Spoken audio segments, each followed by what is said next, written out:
Hello, നമസ്കാരം. ഒരുപാട് കാലത്തിന് ശേഷമാണ് നമ്മൾ വീണ്ടും കണ്ടുമുട്ടുന്നത്. അപ്പോൾ പിന്നെ നേരിട്ട് തന്നെ കാണാമെന്ന് വെച്ചു. ഇന്നത്തെ നമ്മുടെ ടോപ്പിക്ക് പ്രധാനമായും ഇനി PSCയിലൊക്കെ വിശ്വസിച്ചിട്ട് വല്ല കാര്യമുണ്ടോ എന്നതിനെക്കുറിച്ചാണ്. ആദ്യമേ തന്നെ പറയട്ടെ, ഒരുപാട് പ്രതീക്ഷ വച്ചിരിക്കുന്ന ആളുകൾ ഇത്തരമൊരു വീഡിയോ കാണണമെന്ന് നിർബന്ധമില്ല. കാണാതിരിക്കുകയായിരിക്കും ചിലപ്പോൾ കുറച്ചും കൂടി നല്ലത്. PSCനെ കുറിച്ചുള്ള അല്ലെങ്കിൽ ഇതുവരെയുള്ള അനുഭവങ്ങളാണ് പ്രധാനമായിട്ടും ഇവിടെ പറയാൻ ഉദ്ദേശിക്കുന്നത്. ഇത് കഴിഞ്ഞിട്ട് നിങ്ങളുടെ അനുഭവങ്ങളും ഇതിന് താഴെ തന്നെ പങ്കുവയ്ക്കാം. അപ്പോൾ നമുക്ക് ഇന്നത്തെ വീഡിയോനെ കുറിച്ച് ആലോചിക്കാം. വീഡിയോയിലേക്ക് പോകാം. ഓക്കെ, നേരിട്ട് തന്നെ എടുക്കുന്നൊരു വീഡിയോ ആണ്, അതുകൊണ്ട് അധികം കട്ടിങ്ങും കാര്യങ്ങളൊന്നും വരുന്നില്ല. തെറ്റുകൾ വരുന്നുണ്ടെങ്കിൽ ക്ഷമിക്കാം.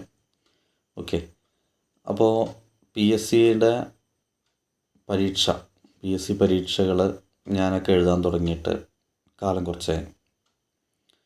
ഏതാണ്ട് ഒരു 10-18 വയസ്സ് മുതൽ തന്നെ PSC പരീക്ഷ എഴുതണം, ഒരു ഗവൺമെൻറ് ജോലി കയറണം എന്നൊക്കെയുള്ള ആഗ്രഹങ്ങളൊക്കെ ഉണ്ടായിരുന്നു. കുറേ പരീക്ഷകൾ എഴുതി. കുറച്ച് ലിസ്റ്റുകളുടെ അവസാന ഭാഗങ്ങൾ അവിടെയും ഇവിടെയൊക്കെ വന്നിരുന്നു. ചില ലിസ്റ്റുകൾ കൂടുതൽ പ്രതീക്ഷയുള്ളത് ടെക്നിക്കലായിരുന്നു. ടെക്നിക്കൽ ലിസ്റ്റുകളിൽ ചിലതിൽ റാങ്ക് ലിസ്റ്റ് വരെ എത്തുന്ന ഒരു സംവിധാനം ഉണ്ടായി. പിന്നെ റാങ്ക് ലിസ്റ്റ് പലതും പബ്ലിഷ് ചെയ്യപ്പെടാത്ത സാഹചര്യം ഉണ്ടായി. അങ്ങനെ ഒരുപാട് പ്രതീക്ഷ അർപ്പിച്ചു. അതുവരെയുള്ള സാഹചര്യങ്ങളിൽ ജോലി ഉണ്ടായിരുന്നു. ജോലി ഉപേക്ഷിച്ച് പഠിക്കുക എന്നുള്ളൊരു അവസ്ഥ കഴിയുമായിരുന്നില്ല. അല്ല, അങ്ങനത്തെ ഒരു സാഹചര്യമില്ലായിരുന്നു. അതുകൊണ്ട് തന്നെ ജോലി ഒപ്പം ഉണ്ടായിരുന്നു. പക്ഷേ PSC പരീക്ഷയ്ക്ക് ഒരു രണ്ടാമത്തെ ശ്രമമായിരുന്നു എല്ലാ കാലത്തും. ഒരു സെക്കൻഡ് എയിമായിരുന്നു. ഫസ്റ്റ് എയിം എപ്പോഴും മറ്റൊന്നായിരുന്നു. ഒന്നുകിൽ മറ്റൊരു ഹയർ സ്റ്റഡീസ്, അല്ലെങ്കിൽ വേറെ എന്തെങ്കിലും. ഓരോ സാഹചര്യത്തിലും ജീവിതത്തിൽ മറ്റെന്തെങ്കിലും ഒരു ചോയ്സ് ഉണ്ടാവും. സെക്കൻഡ് ചോയ്സ് എന്നുള്ള പോലെയാണ് PSCക്കുള്ള പഠിത്തം. പൂർണ്ണമായിട്ടും PSCക്ക് വേണ്ടി ഡെഡിക്കേറ്റ് ചെയ്യാൻ എന്നെക്കൊണ്ട് കഴിഞ്ഞിട്ടില്ല എന്നുള്ളതൊരു ശരിയാണ്. എൻ്റെ അനുഭവമാണ് ഞാനിവിടെ ആദ്യമായി പങ്കുവയ്ക്കുന്നത്. അത് കഴിഞ്ഞ് പിന്നെ ജോലിയുടെ ഇടയിൽ കൂടെ ഒരു പാർട്ട് ടൈം പോലെ പഠനമൊക്കെ കൊണ്ടുപോയിട്ടുണ്ട്. പല ലിസ്റ്റുകളിലും ചിലപ്പോൾ മുഖം കാണിക്കാൻ പറ്റിയിട്ടുണ്ട്. അല്ലെങ്കിൽ കട്ട് ഓഫ് മാർക്കിനോട് അടുത്ത് വന്നിട്ട് പുറത്തായ ലിസ്റ്റുകളുടെ എണ്ണം ഒരുപാട് ലിസ്റ്റുകളിൽ കയറുമെന്ന് പ്രതീക്ഷിക്കുന്ന ഒരു അവസ്ഥയിൽ നിന്ന് പുറത്തായിട്ടുണ്ട്. ഈ കട്ട് ഓഫ് മാർക്കിനോട് അടുത്ത് വരുന്ന ഒരു സംഭവമൊന്നും ആദ്യമായിട്ടല്ല, പണ്ട് മുതലേ അങ്ങനെയൊക്കെ തന്നെയായിരുന്നു. പക്ഷെ അവിടെ നിന്ന് എൻ്റെ പഠിത്തത്തിൻ്റെ നിലവാരം ഞാൻ തന്നെ ഉയർത്തിക്കൊണ്ടുവരാൻ ശ്രമിച്ചു. പക്ഷെ അതിനനുസരിച്ച് നമ്മുടെ പുറത്തുള്ള കോമ്പറ്റീഷനും വല്ലാതെ കൂടാൻ തുടങ്ങി. അപ്പോൾ കോമ്പറ്റീഷൻ കൂടുമ്പോൾ നമ്മുടെ ഭാഗത്തുനിന്നും അതിനനുസരിച്ചുള്ളൊരു ശ്രമം ഉണ്ടാവേണ്ടതുണ്ട്. പക്ഷേ നിർഭാഗ്യവശാൽ അതിനനുസരിച്ചൊരു പരിശ്രമം പറ്റിയിട്ടില്ല എന്ന് തന്നെയാണ് എൻ്റെ ഒരു പ്രതീക്ഷ. പക്ഷേ എനിവേ എല്ലാറ്റിലും കൃത്യമായിട്ടുള്ള മത്സരങ്ങളുണ്ടായിരുന്നു. അങ്ങനെ ഒരു ജനറൽ കാറ്റഗറിക്കാരനായതുകൊണ്ട് 36 വയസ്സാണ് ശരിക്കും PSCയുടെ പ്രായപരിധി. അപ്പോൾ ആ ഒരു സാഹചര്യത്തിൽ ഒരു 31-32 ആവണ സമയത്താണ് നമ്മുടെ PSC പ്രിലിംസ്, മെയിൻസ് എന്നൊക്കെയുള്ള ഒരു സിസ്റ്റം കൊണ്ടുവരുന്നത്. അതിനിടയിൽ തന്നെയാണ് കോവിഡും പ്രശ്നങ്ങളും ഒക്കെ വരുന്നത്. അതിന് ശേഷമാണ് കോവിഡും വരുന്നതും. അപ്പോൾ ആ സിസ്റ്റം കൊണ്ടുവന്നതിന് ശേഷം ആദ്യമായിട്ട് പ്രിലിംസ് എഴുതുന്നു. ഒരു പക്ഷേ എൻ്റെ അവസാന ശ്രമങ്ങളും ഈ ആദ്യത്തെ പ്രിലിംസിൻ്റെ ഭാഗത്തോട് ചേർന്നായിരുന്നു. അതിൽ ചിലപ്പോൾ ഓരോ നോർമലൈസേഷനിലൊക്കെ ഒരുപാട് ബുദ്ധിമുട്ടുണ്ടാവും എന്നൊക്കെ പ്രതീക്ഷിച്ചിരുന്നു. കൃത്യമായിട്ടുള്ള അപ്ഡേഷൻസും നിങ്ങളെ അറിയിച്ചിരുന്നു. അല്ലെങ്കിൽ ആദ്യത്തെ 10th പ്രിലിംസിനോടനുബന്ധിച്ചുള്ള കാര്യങ്ങളാണ്. അത് കഴിഞ്ഞ് ഒരു 4ഓളം ലിസ്റ്റുകളിൽ മെയിൻസിലേക്ക് എത്തി. പ്രിലിംസ് കവർ ചെയ്തു, മെയിൻ പരീക്ഷ എഴുതി. അങ്ങനെ കുറച്ച് ലിസ്റ്റുകൾ ഇനി വരാനുണ്ട്. ചിലതൊക്കെ വന്നതിലില്ല എന്നുള്ള തീരുമാനമായിട്ടുണ്ട്. ടെക്നിക്കൽ പോസ്റ്റുകളും പലതും എഴുതിയിരുന്നു. ഞാനൊരു M.Tech ഹോൾഡറാണ്. അപ്പോൾ അതിൻ്റെ പലതിൻ്റെയും ലിസ്റ്റുകളും വരാനുണ്ട്. പക്ഷേ പ്രതീക്ഷയുണ്ടോയെന്ന് വെച്ചാൽ ഇല്ല എന്നുള്ളതാണ് കുറച്ചും കൂടി വാസ്തവമായിട്ടുള്ളത്. ഇനി എന്തുകൊണ്ടാണ് പ്രതീക്ഷ ഇല്ലാതിരിക്കുന്നത് എന്നതിൻ്റെ ഒരു അവസ്ഥ പറയാം. പണ്ടൊക്കെ പറഞ്ഞാൽ പഠിക്കണം, പരീക്ഷ എഴുതണം, ലിസ്റ്റിൽ വരണം, ആ ഷോർട്ട് ലിസ്റ്റ് വരും, റാങ്ക് ലിസ്റ്റ് വരും, നമുക്ക് ജോലി കിട്ടും എന്നുള്ള ഒരേ അവസ്ഥയായിരുന്നു ഉണ്ടായിരുന്നത്. പക്ഷേ ഇപ്പോൾ പറഞ്ഞ പ്രിലിംസ് എഴുതണം, മെയിൻസ് എഴുതണം, എന്നിട്ട് കാത്തിരിക്കണം. എന്നാൽ ഈ കാത്തിരിപ്പിനേക്കാൾ കൂടുതൽ പ്രശ്നം എന്താണെന്ന് വെച്ചാൽ, ഇപ്പോൾ കഴിഞ്ഞ പ്രാവശ്യം ഒരു എക്സാമ്പിൾ പറയുകയാണ്. ഒരു പരീക്ഷയുടെ സംസ്ഥാനതല ത്തിൽ ഏതാണ്ട് ഒരു എക്സാമ്പിൾ പറയുകയാണ്. ഒരു 15,000 പേരുണ്ടായിരുന്നു. അതിലൊരു 12,000 പേർക്ക് ജോലി കിട്ടി. ഏതാണ്ട് ഒരു 3,000-ഓളം പേര് പിന്നാലെ സമരം ചെയ്യാൻ നിന്നു എന്നൊക്കെ വിചാരിക്കുക. അതൊക്കെ കണക്കുകളൊന്നും വളരെ കറക്റ്റൊന്നുമല്ല, ഏതാണ്ട് അതിനോട് അടുത്തുള്ള അവസ്ഥ മാത്രമാണ്. അപ്പോൾ കുറച്ച് പേർക്ക് ജോലി ലിസ്റ്റിൽപ്പെട്ട അവസാന ഘട്ടത്തിലുള്ള കുറച്ച് പേർക്ക് ജോലി കിട്ടാത്തൊരവസ്ഥ ഉണ്ടാവാറുണ്ട്. അല്ലെങ്കിൽ അതിനുവേണ്ടി കിട്ടാൻ വേണ്ടി നമ്മൾ അവസാന നിമിഷം വരെ കുറച്ച് പരിശ്രമിക്കും. കാരണം കോവിഡ് ആയതുകൊണ്ട് നിയമന നിരോധനം ഇല്ലായിരുന്നെങ്കിൽ പോലും നിയമനങ്ങൾ പൊതുവെ കുറവായിരുന്നു. അല്ലെങ്കിലും ഗവൺമെൻറ് ജോലിയിലുള്ള നിയമനങ്ങളുടെ എണ്ണമൊക്കെ വല്ലാതെ കുറഞ്ഞു വരാൻ തുടങ്ങി, പണ്ടത്തെ അവസ്ഥയല്ല. അപ്പോൾ ഈ സാഹചര്യം നിലനിൽക്കുന്നത് കൊണ്ട് തന്നെ കാര്യമായിട്ടുള്ള ഒരു പരിശ്രമം നമ്മുടെ ഭാഗത്തുനിന്നും ഉണ്ടാവേണ്ടതായിട്ടുണ്ട്. പക്ഷേ ഞാൻ നേരത്തെ പറഞ്ഞ പോലെ ഒരു 15,000 പേർക്ക് ലിസ്റ്റിലുണ്ട്, 12,000 പേർക്ക് ജോലി കിട്ടുന്നൊരവസ്ഥയായിരുന്നു പണ്ട് എങ്കിൽ, ഈ സമരവും അല്ലെങ്കിൽ ഇതിന് ശേഷം പുതിയ ലിസ്റ്റുകളിലൊക്കെ നിങ്ങൾക്ക് ഉൾപ്പെടുത്താവുന്ന നിങ്ങളൊക്കെ ഉൾപ്പെടുന്ന ആളുകളുടെ എണ്ണം ഒരു പക്ഷേ 8,000 കുറയ്ക്കുന്നുണ്ടാവും. ഏതാണ്ട് ഇതൊക്കെ ഒരു ആവറേജ് കണക്കാണ്. അപ്പോൾ എന്തായി, ഒരു 4,000-ഓളം ആളുകളുടെ ജോലി സാധ്യത അവിടെ അവസാനിച്ചു. അപ്പോൾ നമ്മൾ വിചാരിക്കും ഈ 4,000-ൻ്റെ ഇപ്പോൾ അത്രയല്ലേ ഒഴിവുള്ളൂ, അതിനനുസരിച്ച് ആൾക്കാരെ ഉൾപ്പെടുത്തിയാൽ മതിയല്ലോ, അതുകൊണ്ട് അതൊക്കെയാണ് ശരിയാണ് എന്നൊക്കെ നമുക്കും തോന്നാം. പക്ഷേ അടുത്തൊരു പ്രശ്നം എന്താ വെച്ചാൽ, PSCയുടെ പുതിയ പരിഷ്കാരമായിട്ടുള്ള പ്രിലിംസ്, മെയിൻസ് എന്നിങ്ങനെയുള്ളതൊക്കെ വരുമ്പോൾ ഈ പ്രിലിംസ് കഴിഞ്ഞ് വന്ന് ഉയർന്ന മാർക്കുള്ളവരാണ് പല തസ്തികകളും മെയിൻസ് പരീക്ഷയ്ക്ക് ഏറ്റുമുട്ടുന്നത്. അപ്പോൾ എന്ന് പറഞ്ഞാൽ മെയിൻസിൽ വരുന്ന ആളുകൾ ഏറെക്കുറെയൊക്കെ സെയിം തന്നെ ആയിരിക്കും. പണ്ട് അങ്ങനെയല്ല. ഇതിപ്പോൾ എന്താ വെച്ചാൽ ഒരു 5,000 പേരുണ്ട്, 5,000 പേര് 4 പരീക്ഷയ്ക്ക് എഴുതി കഴിഞ്ഞാൽ ഏറ്റവും ടോപ്പിൽ വരുന്ന ആളുകൾക്ക് വരാനുള്ള സാധ്യത വല്ലാതെ കൂടുതലാണ്. പണ്ട് ഇങ്ങനെയല്ല. ഒരു 2,00,000 ആളുകളുണ്ട്, 2,00,000 ആളുകൾ മത്സരിക്കും. അപ്പോൾ എന്താ വെച്ചാൽ മുകളിൽ വരുന്ന ആളുകൾക്ക് ചില ഏറ്റക്കുറച്ചിലൊക്കെ ഉണ്ടാവാം, ചില ദിവസങ്ങളോ അല്ലെങ്കിൽ ചില സാഹചര്യങ്ങളിൽ എഴുതാൻ പറ്റായ്മയോ പ്രശ്നങ്ങളോ പഠിത്തമൊക്കെ പ്രശ്നം വരുന്ന ആളുകളൊക്കെ മാറ്റം വരാറുണ്ട്. ഇപ്പോൾ സംഭവിച്ചിരിക്കുന്നത് ഈ മെയിൻ പരീക്ഷ എഴുതിയിട്ടുള്ള ആളുകൾ തന്നെ പല ലിസ്റ്റിലും ഉൾപ്പെടുന്നു. അപ്പോൾ അതുകൊണ്ട് തന്നെ ഇത് പലവട്ടം പറഞ്ഞിട്ടുണ്ട്, NJD എന്നുള്ളൊരു അവസ്ഥ വളരെ വളരെ വളരെ കൂടുതലാകും, ഉറപ്പാണ്. അപ്പോൾ ഇതിനിപ്പോൾ എന്താ ഒരു പരിഹാരമുള്ളത്? ഒന്നുമില്ല. 3 വർഷം കഴിഞ്ഞ് 3 വർഷം എത്തേണ്ട ലിസ്റ്റ് 1.5 വർഷം 2 വർഷമൊക്കെ ആകുമ്പോഴേക്കും തീരും. പിന്നെന്താ, പിന്നെ PSCക്ക് ആദ്യം വിളിക്കാം, വീണ്ടും പരീക്ഷയ്ക്ക് വിളിക്കാം, വീണ്ടും ഉദ്യോഗാർത്ഥികളെ ഇതേ അവസ്ഥയിൽ തന്നെ കൊണ്ടുപോകാം. എല്ലാവർക്കും നിയമനം കൊടുത്തിട്ടുണ്ട്, ആർക്കും പരാതിയൊന്നുമില്ല, ആരും സമരം ചെയ്യാനും ഇല്ല. നിയമനത്തിൻ്റെ എണ്ണം കുറവാണ്. കാരണം നിയമനം എന്ന് പറഞ്ഞാൽ ഏത് ഗവൺമെൻറ് വന്നാലും ആളുകളെ എത്ര കുറച്ച് നിയമിക്കാമെന്നുള്ളതാണ്. കാരണം സാമ്പത്തിക അവസ്ഥയൊക്കെ ആലോചിച്ച് നോക്കുമ്പോൾ അവരുടെ ഭാഗത്ത് നിന്ന് ചിന്തിക്കുമ്പോൾ അതാണ് ശരിയെന്ന് അവർക്ക് വിശ്വസിക്കുന്നുണ്ടാവും. എത്രയും കുറച്ച് ആളുകൾക്ക് നിയമനം കൊടുത്താൽ മതി. പിന്നെ എല്ലായിടത്തും ഉദ്യോഗാർത്ഥികളുടെ കണ്ണ് പൊടിയിടാൻ വേണ്ടിയിട്ട് എത്ര ആൾക്ക് അഡ്വൈസ് കൊടുത്തു എന്നൊരു കണക്കുണ്ടാവും.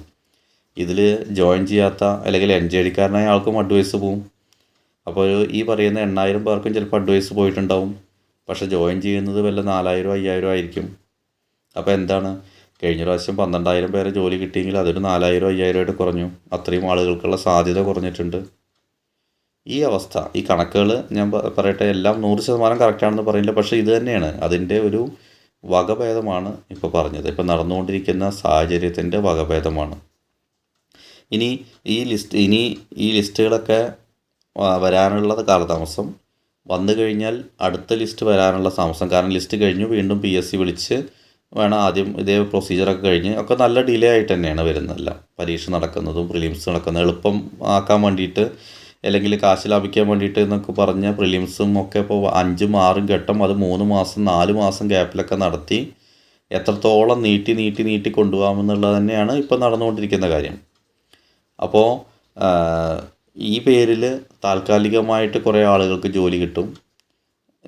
കുറച്ച് കാലം മുമ്പ് അങ്ങനെയൊരു ഡിസ്കഷൻ ഉണ്ടായിരുന്നു. കാരണം അവർ മനുഷ്യരല്ലേ, അവർക്ക് ജോലി വേണ്ടേ എന്നുള്ളത്. പക്ഷേ ഒരു ഉദ്യോഗത്തിനായിട്ട് മത്സരിച്ച് പഠിച്ച് ഉള്ള ജോലി വരെ കളഞ്ഞ് മത്സരിച്ചിരിക്കുന്ന ഒരുപാട് പേരെ നേരിട്ടറിയാം, ഒരുപാട് പേരുടെ അനുഭവങ്ങൾ അറിയാം. അപ്പോൾ അവരും മനുഷ്യരല്ലേ, അവർക്കല്ലേ പ്രിയോറിറ്റി കിട്ടേണ്ടത്. ആ ചോദ്യത്തിന് നമ്മുടെ മുന്നിൽ പ്രത്യേകിച്ച് ഉത്തരവൊന്നുമില്ല. ഇനിയിപ്പോൾ ഞാനിതിൻ്റെ എൻ്റെ അനുഭവങ്ങളാണ് പറഞ്ഞത്. ഇനി നേരത്തെ ചോദിച്ച ചോദ്യത്തിലേക്ക് തന്നെ വരാം. ഇനിയും PSC പഠിച്ചിട്ട് കാര്യമുണ്ടോ? എന്നെ സംബന്ധിച്ചോളം ഇനി PSC പഠിച്ചിട്ട് വലിയ കാര്യമുണ്ടോ എന്നുള്ള കാര്യം കുറച്ച് സംശയമാണ്. കാരണം ഏജും കൂടി എത്തി. ഇനി ഞാൻ ഇതേ ഉത്തരം PSC പഠിക്കുന്ന കുറേ ആളുകളെ ഉദ്ദേശിച്ചുകൊണ്ടാണ്, ഈ സാഹചര്യങ്ങളെക്കുറിച്ചൊക്കെ വ്യക്തമായിട്ട് മനസ്സിലാകണം എന്ന് കൂടി ഉദ്ദേശിച്ചിട്ടാണ് ചെറിയൊരു ഗ്യാപ്പിന് ശേഷമായിട്ടുള്ള ഈ ഒരു വീഡിയോ വന്നത്. കാരണം PSCയിൽ നിന്ന് തന്നെ ആളുകൾ അകലാൻ തുടങ്ങിയിരിക്കുന്നു. PSC പരീക്ഷയോടുള്ള പൊതുജനങ്ങൾക്കുള്ള ഒരു പ്രതീക്ഷ കുറയാൻ തുടങ്ങി. അത് PSCയുടെ അപേക്ഷയിലും ഒക്കെ നിഴലിക്കുന്നുണ്ട്. കേരളത്തിലെ തൊഴിൽ രഹിതരുടെ എണ്ണം വല്ലാതെ കൂടുതലാണ്. അപ്പോൾ ഓരോ പരീക്ഷകൾ കഴിയുമ്പോഴും അത്രയും കൂടുതൽ അപേക്ഷകരാണ് ഉണ്ടായിരുന്നത് എന്നുള്ളത് ഇപ്പോൾ കഴിഞ്ഞൊരു 3-4 വർഷം കൊണ്ട് വിളിക്കുന്ന തസ്തികകൾക്കുള്ള അപേക്ഷകർ മുമ്പത്തെ അവസ്ഥയേക്കാൾ താഴേക്ക് പോരുന്ന സ്ഥിതിയാണ്. ഏതാണ്ട് പകുതിയൊക്കെ ആയിട്ടുള്ള തസ്തികകൾ വരെ ഉണ്ടായിട്ടുണ്ട്. അപ്പോൾ ഉദ്യോഗാർത്ഥികളുടെ എണ്ണമോ അല്ലെങ്കിൽ തൊഴിൽ രഹിതരുടെ എണ്ണമൊന്നും കുറഞ്ഞിട്ടല്ല അവിടെ സംഭവിക്കുന്നത്. ആളുകൾക്ക് PSCയിലുള്ള വിശ്വാസം നഷ്ടപ്പെടാൻ തുടങ്ങി എന്നുള്ളതാണ് സത്യം.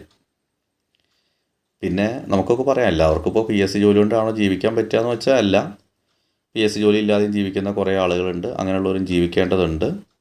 പക്ഷേ പരീക്ഷാർത്ഥികളെ സംബന്ധിച്ചോളം അല്ലെങ്കിൽ മത്സരാർത്ഥികളെ സംബന്ധിച്ചോളം ഇനി എനിക്ക് പറയാനുള്ളത് നിങ്ങൾ പഠിക്കണം എന്നുള്ളതാണ്. നമ്മൾ തോൽക്കാൻ ഒരു സാഹചര്യം ഉണ്ടെങ്കിൽ അവിടെ വിജയിച്ച് കാണിക്കുക എന്നുള്ളതാണ് പ്രധാനം. നേരത്തെ പറഞ്ഞ പോലെ ഒരു 8000 പേർക്കാണ് പോട്ടെ 8000 പേര് ലിസ്റ്റിലിട്ടു. അത് പല ആളുകളും റിപ്പീറ്റേഷനായിരുന്നു, പല ലിസ്റ്റിലുള്ളവരാണ്. ഒരു 4000 പേർക്കേ ജോലി കിട്ടുള്ളൂ എന്ന് പറയുന്നൊരവസ്ഥ. പണ്ട് 12000 പേർക്ക് കിട്ടിയപ്പോൾ ഇപ്പോൾ 4000 പേർക്ക് കിട്ടുള്ളൂ എന്നുള്ളൊരു കാൽക്കുലേഷൻ നമ്മൾ എടുക്കാൻ നിൽക്കുക. അപ്പോൾ നമ്മൾ ശ്രമിക്കേണ്ടത് അതിൽ 1000-ൽ ഒരുവനാവാനാണ്. കഴിയുമെങ്കിൽ 100-ൽ ഒരാളാവാൻ ശ്രമിക്കുമെങ്കിൽ അത്രയും നല്ലത്. ആ രീതിയിൽ കൃത്യമായിട്ട് അടുക്കും ചിട്ടയോടും കൂടി പഠനം എന്നുള്ള ഏക ലക്ഷ്യത്തോടു കൂടി അതിലേക്കായിട്ട് ഇരിക്കുകയാണെങ്കിൽ നമ്മളെ കൊണ്ട് നേടാൻ കഴിയാത്തതായിട്ടൊന്നുമില്ല. ഒരിക്കലും നമ്മുടെ പരിശ്രമങ്ങൾ ഏതെങ്കിലും ഒരു യൂട്യൂബ് ചാനലിനെയോ ഏതെങ്കിലും ഒരു റാങ്ക് ഫയലിനെയോ മാത്രം ആശ്രയിച്ചാവരുത്.